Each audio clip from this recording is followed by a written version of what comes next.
పట్టు పరిశ్రమల ముఖ్యంగా భూమి ముఖ్యం. అయితే పట్టు పరిశ్రమ చేపట్టాలంటే ముఖ్యంగా 2 ఎకరాల 2 ఎకరాల భూమి ఉండాలి. ఏ రకమైనటువంటి భూమి ఉపయోగం దీనికి అంటే ముఖ్యంగా పట్టు పరిశ్రమ చేపట్టాలంటే నల్లరేగడి చౌటి భూములు తప్ప మిగతాది ఏ భూమి అయినా కానీ పట్టు పరిశ్రమ చేపట్టడానికి ఉపయోగపడుతుందన్నమాట. అంటే నల్లరేగడి తర్వాత చౌడు భూములు ఈ 2 మాత్రమే ఉపయోగపడవు. మిగతా అన్నీ ఎక్కడ కూడా ఈ మల్బరీ ఈ పట్టు పరిశ్రమ చేపట్టాలంటే ముఖ్యంగా మనకు ఆకు ముఖ్యం. దీంట్లో 4, 5 రకాల వెరైటీలు ఉంటాయి మల్బరీలో. ముఖ్యంగా రైతు చేపట్టినటువంటిది ఆకు ఏంటంటే ఇది V1 వెరైటీ. ఇది మొత్తం అత్యధికంగా ఇండియా లెవెల్లో నెంబర్ 1 వెరైటీ ఏంటంటే V1 వెరైటీ. ఈ విక్టరీ వెరైటీ. ఈ వెరైటీ బాగా ఉంటుంది. తర్వాత ఇది మనకేందంటే గతంలో 4, 5 రకాలు ఉండే కానీ అవన్నీ ఈల్డింగ్ తక్కువ. కానీ దీనికి మనకి ఈ V1 వెరైటీలో 50 నుంచి 60 మెట్రిక్ టన్నుల లీఫ్ వస్తుంది సంవత్సరానికి. కాబట్టి ఇది చిన్న పురుగులకు ఉపయోగించవచ్చు, పెద్ద పురుగులకు కూడా ఉపయోగించవచ్చు. కాబట్టి ఇది ముఖ్యంగా దీంట్లో మనకు V1 వెరైటీనే చాలా వరకు ఇండియా లెవెల్లో ఎక్కువగా ఈ V1 వెరైటీనే ఉపయోగిస్తున్నమాట. తర్వాత దీన్ని ఎంచుకున్న తర్వాత భూమిని మనం సెలెక్ట్ చేసుకున్న తర్వాత ఆ భూమిలో ఈ మొక్కల్ని ఎలా పెట్టాలనేటువంటిది ఒకసారి చూసినట్టయితే దీనికి డ్రిప్ అనేటువంటిది చాలా ముఖ్యం. అయితే ఇక్కడ మనకు 2 రకాలుగా పెట్టుంటారు. ఒకటి ఏంటంటే మన పెయిడ్ రో సిస్టమ్ అంటే జంట సాళ్ళ పద్ధతి అనమాట. అంటే ఒక వరుస వచ్చేసి 3 ఫీట్లు, ఇది వరుస అనమాట. ఇది ఒక వరుస, ఇది వరుస, ఇది లైన్. అయితే ఇది ఏంటంటే 4 ఫీట్ల ఒకటి, తర్వాత 3 ఫీట్లది 5 ఫీట్లది ఒకటి, 3 ఫీట్లకు ఒకటి, 5 ఫీట్ల ఈ వరుస తీసుకున్నట్టయితే దాన్ని జంటసాల పద్ధతి అంటుంటాం. ఇది తర్వాత మనకి యాక్చువల్గా 3, 5లో పెడుతుంటాం అనమాట.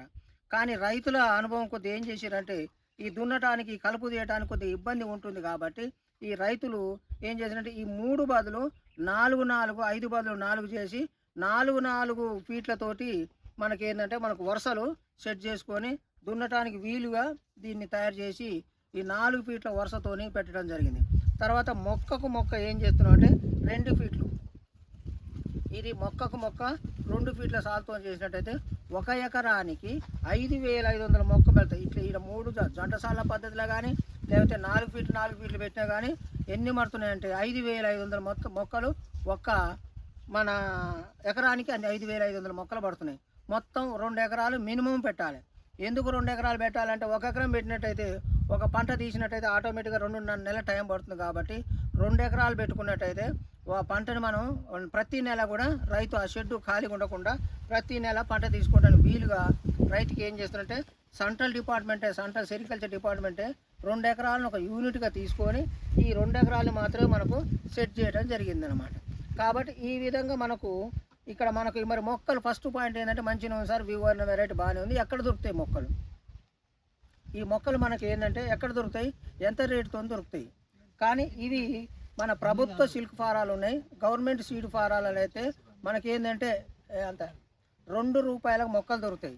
మరి మంచిగా ఉంది సార్, బయట వచ్చినట్టయితే 3.5 నుంచి 5 రూపాయల వరకు మొక్కలు అమ్మే సోర్స్ ఉందన్నమాట. అది నర్సరీ పెంచుకునేవాళ్ళు. మన సెంట్రల్ సిల్క్ బోర్డు వాళ్ళు లేదా స్టేట్ గవర్నమెంట్ ఏం చేసిందంటే నర్సరీ ఫామ్స్ పెట్టడం జరిగింది. కానీ అప్పట్లో ఒక్కొక్క ఫామ్లో 10 నుంచి 15 మంది పనిచేసారు. కాబట్టి మనం ఈజీగా వాళ్ళకు ఎన్ని మొక్కలు అంటే అన్ని మొక్కలు ఇచ్చినాం. ఉదాహరణకు మనం రంగారెడ్డి జిల్లాలో 3 ఫారాలు ఉన్నాయి. 2 షాద్నగర్లో ఉన్నది, 1 నజీం నగర్లో ఉన్నది. ఈ షాద్నగర్లో ఉన్నటువంటి ఒక్కొక్క ఫారానికి ఒక్కొక్క వర్కరే ఉన్నాడు. కాబట్టి మనం అనుకున్నంత ఇళ్ళు రైతులకు సప్లై చేయలేకపోతున్నాం. కాబట్టి దాని కొరకే మనం ఈ ప్రైవేటుగా నర్సరీలు పెంచేటువంటి రైతులకు కూడా ప్రభుత్వం కొంత ప్రోత్సాహం ఇచ్చి వాళ్ళని ప్రైవేట్ నర్సరీ తీసుకున్నట్టయితే వాళ్ళ దగ్గరని కూడా మనం నర్సరీ చేపడదు. ప్రస్తుతానికి మనమైతే ఈ రంగారెడ్డిలో షార్టేజ్ ఉంది కాబట్టి మనం బయట నుంచే తెప్పిస్తున్నాం. 3.5కు ఒక మొక్క లెక్క అది ప్రైవేటు రైతు పెంచుకున్నటువంటి నర్సరీ. కాబట్టి ఇక్కడ రైతు సోదరులు కూడా మేము చెప్పేది ఏంటంటే ఎవరన్నా మన రైతులు ఉత్సాహంగా ఉండి మనం కొట్టుకున్నట్టయితే మనం వాళ్ళకు కూడా మనం ఆ నర్సరీ కూడా మనం యూజ్ చేసుకోవచ్చు, ఉపయోగించుకోవచ్చు అనమాట. కాబట్టి ఈ నర్సరీ పెంచడానికి ఈ మొక్క వయసు ఎంత ఉండాలి? ఒక నర్సరీ పెంచుకోవడానికి ఈ మొక్క వయసు ఎంత మనకు ఏంటంటే మినిమం 6 నెలలు ఉండాలి. మినిమం 6 నెలలు ఉన్నట్టయితే దీంట్లో నుంచి నర్సరీ మనకు పెంచుకోవడానికి నర్సరీని ఉత్పత్తి చేయడానికి వీలుగా ఉంటుంది. రైట్. నర్సరీ తెచ్చుకున్న తర్వాత మనం ఈ మొక్కల్ని పెంచిన తర్వాత ఈ మొక్కల్ని పంటకు ఏ విధంగా ఎన్ని నెలలకి పంటను ఉపయోగించే ఇది మనం పెట్టిన తర్వాత 4 నుంచి 4.5 నెలల్లో మనకు ఈ పంటకు ఈ ఆకును ఉపయోగించుకోవచ్చు. ఈ 4 నుంచి 4.5 నెలలు ఏం చేయాలంటే రైతు మనకు ప్రభుత్వం వారు డిజైన్ చేసినటువంటి షెడ్యూల్ని నిర్మించుకోవాలి. ఈ షెడ్ ఎట్లా నిర్మించుకోవాలి? షెడ్ ఎప్పుడు కూడా తూర్పు పడమరనే షెడ్ ఉండాలి. ప్రభుత్వం నిర్ణయించిన డిజైన్ ఏంటంటే 50 ఫీట్ల పొడవు, 24 ఫీట్ల వెడల్పు, 15 ఫీట్ల అంటే 15 ఫీట్ల హైట్, 12 ఫీట్ల గోడలతోటి ఒక షెడ్ నిర్మించుకోవాలి. దీనికి ప్రభుత్వం నుంచి ఏమైనా సహకారం ఉన్నది ఒక పాయింట్. ఇప్పుడు ప్రస్తుతం సిల్క్ సమగ్ర 1 అయిపోయింది. సిల్క్ సమగ్ర 1లో ఏం చేశారంటే 2 లక్షల రూపాయలు షెడ్కి ఇచ్చేది, 25,000 ప్లాంటేషన్ ఛార్జ్కి ఇచ్చేది, తర్వాత ఎక్విప్మెంట్స్ కొంత ఇచ్చారు అనమాట. ఎక్విప్మెంట్ అంటే మనకేంది 300 చంద్రికలు, 25 ట్రేలు ఇచ్చి ప్రభుత్వమే సప్లై. వాటి కాస్ట్ కూడా 75,000 ఉంటుంది. అయినప్పుడు కూడా అవి ప్రభుత్వం వాళ్ళే కొనిచ్చి మనకు ఫ్రీగా సప్లై చేయడం జరుగుతుంది. అది గత సంవత్సరం. ఈ సంవత్సరం సిల్క్ సమగ్ర 2లో ఏంటంటే మనకు ప్రభుత్వం షెడ్ నిర్మాణం 2,20,000 రూపాయలు జనరల్కు, 2,25,000 రూపాయలు జనరల్. బీసీలు ఓసీలు ఎవరైనా ఉన్నట్టయితే వాళ్ళకు 2,20,000 రూపాయలు షెడ్డుకు. నెక్స్ట్ 60,000 రూపాయలు మనకి ఏంటంటే ప్లాంటేషన్ ఛార్జెస్ కింద ఈ మొక్కల ఖరీదు, మొక్కలు కొన్నందుకు నాటినందుకు వాటి చేతికి ప్లాంటేషన్ ఛార్జ్కి 60,000 రూపాయలు ఇస్తుంది. తర్వాత 50,000 రూపాయలు ఈ డ్రిప్ కొన్నట్టయితే, ఈ డ్రిప్ కంపల్సరీ కాబట్టి ఈ డ్రిప్ కొన్నట్టయితే 50,000 రూపాయలు ఆ డ్రిప్ ఖరీదు కూడా ఇవ్వటం జరుగుతుంది. తర్వాత ఇవి చంద్రికలు ట్రేలు సాధారణంగా అదే ప్రభుత్వమే సప్లై చేయడం జరుగుతుంది. అదే ఎస్సీ ఎస్టీస్కి అయితే మనకి ఏంటంటే ఒక 15% ఎక్స్ట్రా, అంటే 50% షెడ్కి ఇస్తే 65% షెడ్కి ఇస్తాడు. అంటే ఒక షెడ్డు ప్రభుత్వం ఎట్లా డిజైన్ చేసిందంటే 50% సెంట్రల్ షేర్, ఇందులో స్టేట్ గవర్నమెంట్ సెంట్రల్ గవర్నమెంట్ ఉంటుంది. 50% 50% స్టేట్ గవర్నమెంట్ ఇస్తుంది, సెంట్రల్ గవర్నమెంట్ ఇస్తుంది. 25% స్టేట్ గవర్నమెంట్, 25 రైతు పెట్టుకోవాలి. అది మనం డిజైన్ చేసింది. అదే ఎస్సీ ఎస్టీస్కి అయితే ఏం చేసిందంటే షెడ్డుకు వచ్చేసి 65%, అంటే ప్రతిదానికి షెడ్ అనేది కాదు, షెడ్ ప్లాంటేషన్ 65% ఏమో సెంట్రల్ గవర్నమెంట్ ఇస్తుంది, 25% ఏమో స్టేట్ గవర్నమెంట్ ఇస్తుంది, 10% రైతు పెట్టుకోవాలి. అంటే ఇప్పుడు 25% గతం జనరల్ అయితేనేమో జనరల్ కానీ బీసీలకు అయితేనేమో 20% ఇచ్చేది పెట్టుకోవాలి రైతు. అదే ఎస్టీ ఎస్సీస్కి అయితే ఏం చేస్తుంది 15% ఎక్స్ట్రా సెంట్రల్ గవర్నమెంట్ పెట్టుకుంది. అంటే సెంట్రల్ గవర్నమెంట్ పెట్టుకోవడం వల్ల ఏమవుతుందంటే వాళ్ళకి 15% ఎక్కువ రావడం జరుగుతుంది. 60% అది అవుతుంది, 20% రైతు వాటా అవుతుంది, 10% రైతు వాటా అవుతుంది, 25 స్టేట్ గవర్నమెంట్ ఇవ్వాలి. మరి స్టేట్ గవర్నమెంట్ ఇస్తుందా అంటే ఇస్తుంది. స్టేట్ గవర్నమెంట్ ఇస్తుందా అంటే ఇస్తుంది. డబ్బులు ఉన్నప్పుడు ఇవ్వనని చెప్పట్లేము. డబ్బులు వచ్చినప్పుడు ప్రభుత్వం మంచిగా ఉన్నప్పుడు ప్రభుత్వం ఇవ్వదలుచుకుంటే ఎప్పుడైనా ఇవ్వచ్చు. కాబట్టి ఇచ్చిందాక మనం ఏంటంటే మనం ఇప్పుడు ఇస్తుందని చెప్పక తప్పదు. ఎందుకంటే గోడల మీద మనం రాస్తుంటాం కాబట్టి ఖచ్చితంగా ప్రభుత్వం డబ్బులు స్టేట్ నుంచి రావాలి. స్టేట్ నుంచి వస్తే మీ అకౌంట్లోనే పడిపోతాయి. ఇంకో గొప్ప విషయం ఏంటంటే సెరికల్చర్లో ఉన్నది, ప్రతి రూపాయి కూడా రైతు అకౌంట్లోనే పడిపోతాయి. ఇక్కడ ఆఫీసర్కు రైతుకి ఎలాంటి సంబంధం ఉండదు. మేము తీసుకునేటప్పుడు మాత్రమే ఏం చేస్తామంటే వాటి నుంచి వాళ్ళ కాడి నుంచి ఆధార్ కార్డు, బ్యాంకు పాస్బుక్, తర్వాత మన ఏంటిది ల్యాండ్ పాస్బుక్ తీసుకొని మేము సబ్మిట్ చేస్తాం. అతను షెడ్ అయిపోగానే దీని ఇన్స్పెక్షన్ అయిపోతుంది. షెడ్ ఇవన్నీ అయిపోతుంది. ఇన్స్పెక్షన్ కాగానే ఏం చేస్తామంటే ఆ అకౌంట్లో రైతు అకౌంట్లో డబ్బులు వేస్తాం. కాబట్టి ఇది అధికారికి రైతులు చెప్తే తప్ప మాకు ఎలాంటి సంబంధం ఉండదు. ఇది తోటకు సంబంధించినటువంటి విషయం. షెడ్కు సంబంధించిన మన ఏది వచ్చి ప్రభుత్వం నుంచి వచ్చేటువంటిది. ఇక్కడ మనకు కంక్లూజన్ ఏంటంటే ప్రభుత్వం నుంచి ఆర్థిక సహాయం మనకు 3 రకాలుగా అందుతుంది. ఒకటి షెడ్ రూపంలో అందుతుంది, ఒకటి తోట రూపంలో అందుతుంది, మూడోది వచ్చేసి ఎక్విప్మెంటు మనకు డ్రిప్ కూడా. అయితే ఏంటిది మరి డ్రిప్పులు 50,000 అవుతుందా సార్ అంటే యాక్చువల్గా డ్రిప్ ఎక్కడ సప్లై లేదు. ఒక ఆయిల్ ఫామ్ తప్ప స్టేట్ గవర్నమెంట్ ఎక్కడ సప్లై లేదు. ఎస్సీ ఎస్టీస్ కూడా ఇంతకుముందు ఫ్రీ 100% సబ్సిడీ ఉండే, అది లేదు.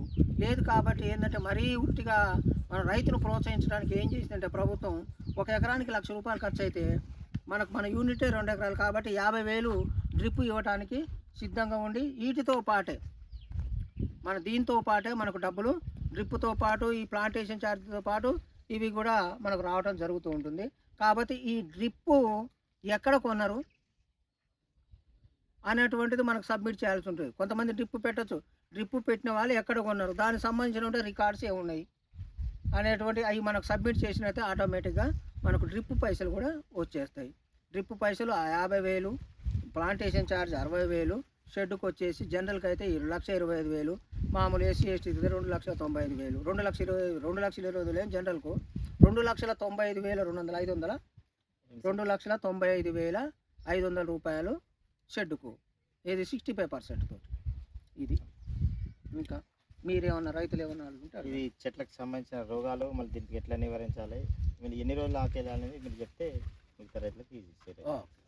ముఖ్యంగా ఇక్కడ మనం ఏం చేస్తామంటే, ఇది ఇక్కడ చూడండి, ఎటు చూసినా కానీ ఎడారి ఉన్నట్టే ఉంది.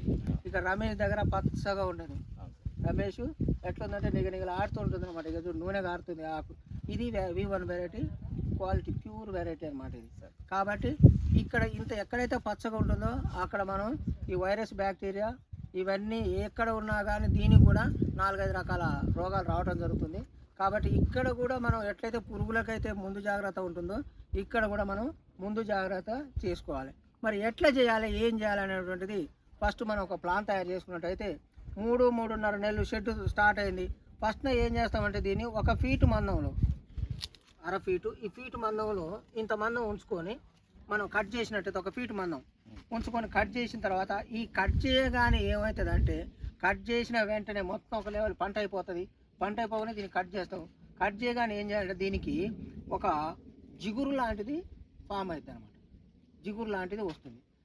దానికే మనం ఏంటంటే దీని మీద అక్కడి నుంచే మనకు వైరస్ ఫామ్ అయ్యే ఆస్కారం ఉంటుంది. కాబట్టి మనం ఏం చేస్తామంటే దీన్ని చంపడానికి ఏంటంటే బావిస్టిన్ అటువంటిది 2 grams per liter పౌడర్ రూపంలో దొరుకుతుంది. పౌడర్ రూపంలో దొరుకుతుంది.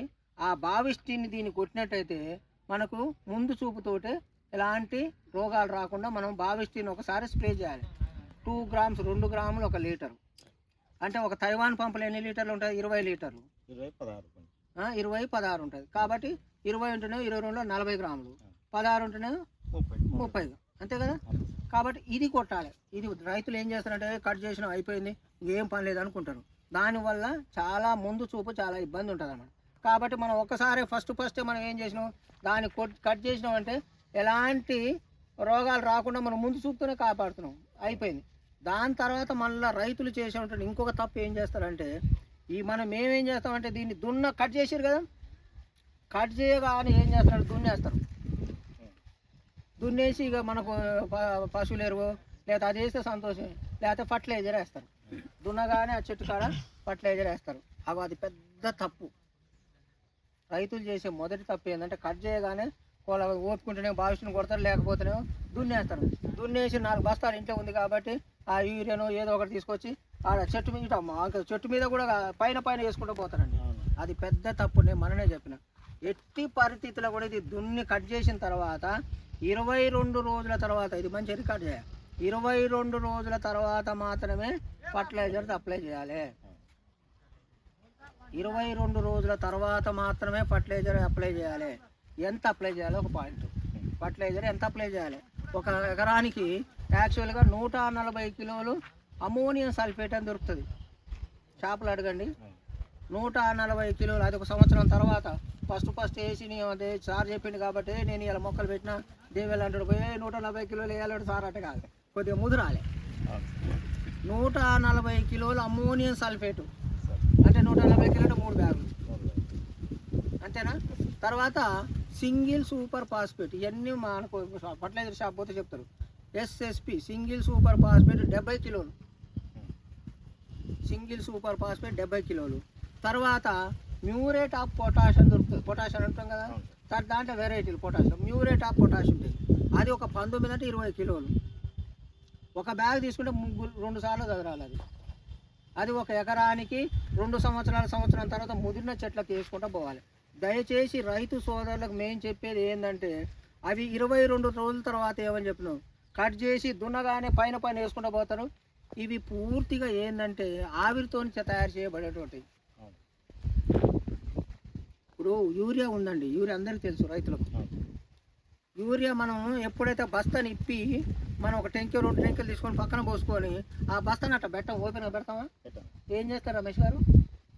పెట్టగానే కరిగిపోతుంది సార్ ఆటోమేటిక్గా. ఎందుకు కరిగిపోతుంది? గాలి ఆవిరి అయిపోయి ఆవిరి అయిపోయి ఉట్టిగా కరిగిపోయి ఉట్టిగానే గడ్డ కడతాయి. దేనికి అట్లనే అంటే ప్రతి కెమికల్ కూడా ఫెర్టిలైజర్స్ పూర్తిగా ఈ ఆవిరితో తయారు చేయబడ్డాయి కాబట్టి మన వాళ్ళు ఏం చేస్తారంటే కట్ చేయగానే ఇది తీసుకొని ఈడ ఇంత వేస్తాడు, ఇంత వేస్తాడు, ఇంత వేస్తాడు, వేసుకుంటూ పోతారు. దాని పర్పస్ ఏమైంది అంటే ఉట్టిగా ఇంకా ఆవిరికి ఏమవుతుంది? అది ఉట్టిగా ఆవిరి అయిపోయింది. అల్ల కలిపినటువంటి సున్నం బొనం ఏదైనా ఉంటే అది మనకు తెల్లగా కనపడుతుంది. అంటే మరి ఆ చెట్టుకి ఏమైనా అందించినట్ట? దయచేసి దీని ఏర్లు ఏడ ఉంటాయి అనుకుంటారు రమేష్ గారు? ఎక్కడ ఉంటాయి చెప్పండి దీని ఏర్లు? ఇక్కడ మొత్తం భూమిలో మొత్తం. అంటే మనం ఈడ వేస్తాం ఏమైనా ఉపయోగం ఉంటుందా? ఏడ ఉండాలి? ఇక్కడ ఇక 1/2 మీటర్ దూరాన్ని ఇక్కడ వేసుకున్నట్టు పోతే అది చెట్టు. అందుకనే నేనేం చెప్తున్నానంటే మనము ఆకును ఉపయోగిస్తున్నాం. పట్టుపురుగులకు ఏం ఉపయోగిస్తున్నాం? ఆకును. మనకు ఆకు కావాలి అంటే 22 రోజుల తర్వాత అప్పటికల్లా ఏవైతే ఆకులు ఇంత వస్తాయి, ఆకులు ఇంత వస్తాయి 22 రోజుల తర్వాత. అప్పుడు నువ్వు ఫెర్టిలైజర్ చేసినట్టు అది కరిగి ఆ పోషకాలన్నీ ఏం చేస్తుంది? దేనికి అందిస్తుంది అంటే ఆకుకి అందిస్తుంది. అప్పుడు ఏంటంటే వారం తర్వాత ఏమైందంటే ఆకు ఇంత వెడల్పు వస్తుంది. ఫెర్టిలైజర్ వేసినాక ఇంత. అప్పుడు ఆ 25 రోజుల తర్వాత వారం తర్వాత ఏం చేస్తామంటే దీంట్లో ఏమైనా వైరస్ ఇటువంటి ఈ త్రిప్స్ తెగుళ్ళు రాకుండా ఏం చేస్తామంటే దీనికి మనం ఏం చేస్తామంటే కొంత పోషణ అనేటువంటిది మనం తయారు చేస్తాం. అంటే ఏమైనా డిఫిషియన్స్ ఉన్నాయా దీంట్లో? డిఫిషియన్స్ ఏమైనా ఉందా? ఆ డిఫిషియన్స్ కవర్ చేయడానికి మనం మైక్రో న్యూట్రియన్స్ అంటుంటాం. మనం వేరే రకంగా మైక్రో న్యూట్రియన్స్ అంటాం. ఆ మైక్రో న్యూట్రియన్స్ ప్లేస్లో మన వాళ్ళు ఏం చేసారంటే ఏం తయారు చేసారు? పోషన్ అటువంటి తయారు చేసారు. పోషన్లో అన్ని ఇప్పుడు మనకు 2 ఇవన్నీ సైన్స్ పదాలు. మనకేంటంటే మైక్రో న్యూట్రియన్స్, మ్యాక్రో ఉంటాయన్నమాట. పెద్ద సూక్ష్మ పోషకాలు, స్థూల పోషకాలు అని ఉంటాయన్నమాట. ఈ సూక్ష్మ పోషకాలు ఏమైతే తక్కువ ఉన్నాయో అది కవర్ చేయడానికి ఏం చేస్తారంటే ఈ మైక్రో న్యూట్రియన్స్ను ఉపయోగిస్తూ ఉంటారు. ఈ మైక్రో న్యూట్రియన్స్ ఏంటి అంటే పోషణ. తర్వాత మనకు ఈ క్రిమి కీటకాలు రాకుండా ఏం చేసిరంటే మనకు రోగోరు కానీ కొత్తగా మనకు ఉన్నటువంటిది ఏంటంటే ఇవన్నీ తక్కువ ఈసీలు ఉంటాయి అన్నమాట. ఈ రోగోరు కానీ ఈ తర్వాత కొత్తగా మీరు ఏదో వాడుతున్నారు అంటే ఏది వాడినా కానీ ఈ త్రిప్స్ మనకేంటంటే ఆకుముడత రోగం, మనది ఏరుకుళ్ళు రోగం, తర్వాత ఇటువంటి రోగాలు రాకుండా ముందు చూపుతోటి మనం ఏంటంటే ఇటువంటి 22 రోజుల తర్వాత 25 వారం తర్వాత ఏం చేస్తామంటే 30-35 రోజుల మధ్యన ఒక్కసారి వీటి మీద మనం ఏం చేయాలంటే రోగోర్ని స్ప్రే చేయాలి. అంటే ఈ ఆకుముడత రోగాన్ని తర్వాత ఇవన్నీ పోవటానికి నేను మీకు ఒకటి పెడతా. ఏమేమి రోగాలకు ఏమొస్తున్నాయో నేను పెడతా. ఈ పోవటానికి మనం ఏం చేస్తామంటే ఆ రోగోర్ని వాడుతుంటాము. ఖచ్చితంగా వాడాలి. నాకు ఆకు ముడత పోలే సార్, నాకు ఏంటి రోలర్ కాలే సార్, ఆకు ఇట్లా రాలే సార్, మొత్తం పైన త్రిప్స్ ఎండిపోయింది సార్ అని రాకపోని ఇంట్లో మొత్తం మెయిన్గా మనం చేయాల్సినటువంటి మొదటి పని ఏంటంటే రాకముందే అన్నీ తీసుకోవాలి. జాగ్రత్త పడ్డట్టుంటే ఇట్లా వస్తుంది. ఇట్లా రావాలి. ఆకు నాణ్యత ఉంటే ఇంకా నాకు ఎప్పుడు ఇట్లనే ఉంటుందంటే ఉండదు. ఎందుకంటే నువ్వు వేరే పంటలు వేసినావు కాబట్టి అది దీంట్లో ఏం ఉపయోగించుకోలేదు కాబట్టి ఇట్లా ఉంది. కాబట్టి ఇక్కడ మనకు దీనితో పాటు ముఖ్యంగా మనకు సంవత్సరానికి 2 సార్లు పశువుల ఎరువు వేయాలి. పశువుల ఎరువు ఒక్కొక్క ట్రిప్ మనకి ఏంటంటే 4-5 ట్రాక్టర్లు 8 ట్రాక్టర్లు దానికి వేసుకునే సంవత్సరానికి బ్రహ్మాండంగా కావాల్సి ఏముంటుంది అందులో కూడా ఇదే ఉంటుంది. అందులో అమోనియా, సూపర్, పొటాష్ దాంట్లో కూడా ఏముంటుంది. కానీ అక్కడ మనకి ఏంటంటే అది స్లోగా రిలీజ్ చేస్తుంది అన్నమాట. పశువుల ఎరువు ఏంటంటే ఆ ఎటువంటి పోషకాలను స్లోగా రిలీజ్ చేస్తుంది. మన ఇప్పుడు అంతే కదా, ఇంగ్లీష్ మందులు, ఆయుర్వేద మందులు బ్రహ్మాండంగా పనిచేస్తాయి. కానీ ఆయుర్వేద మందులు ఎప్పుడు తింటాం? వాటి మీద మన కడుపు నొప్పి లేవగానే ఏదో ఒక ట్యాబ్లెట్ తింటే అబ్బా డాక్టర్ బ్రహ్మాండమైన డాక్టర్ అన్న అంతే కదా. కాబట్టి ఇక్కడ దానికి ఎట్టి పశువుల ఎరువు మించిందే లేదు. అది మక్కాలే. ఏ పశువుల ఎరువు కానీ ఏది కానీ ఇప్పుడే కాకుండా మనకింద 6 నెలల తర్వాత దాన్ని ఒక గుంతలో పెట్టి మనం చేస్తాం. గతంలో నల్లగా కావాలి అంటే అది మక్కిన తర్వాత అప్పుడు దాంట్లో నుంచే మనం పశువుల ఎరువు తర్వాత కోడెరువా లేకపోతే ఇంకేదైనా కానీ అది మక్క డైరెక్ట్ ఉపయోగించడానికి లేదు. మక్కిన తర్వాత అవి రిలీజ్ చేస్తుంటాయి. షెడ్లు ఉన్నాయి కదా గ్యాస్ లో ఒక తాను పోస్తున్నాం. ఇంకా ఇంకా రైతు సోదరులు ఏమైనా డౌట్ ఉంటే ఏది ఉన్నా కానీ మళ్ళీ ఎన్ని రోజులు ఆపేయాలి, ప్రతి రైతు ఎన్ని రోజులు ఆపేయాలి, ఏ విధంగా ఇది ఎన్ని రోజులు ఆకేస్తే ఎంత మంచిగా ఎంత వస్తుంది మంచిది.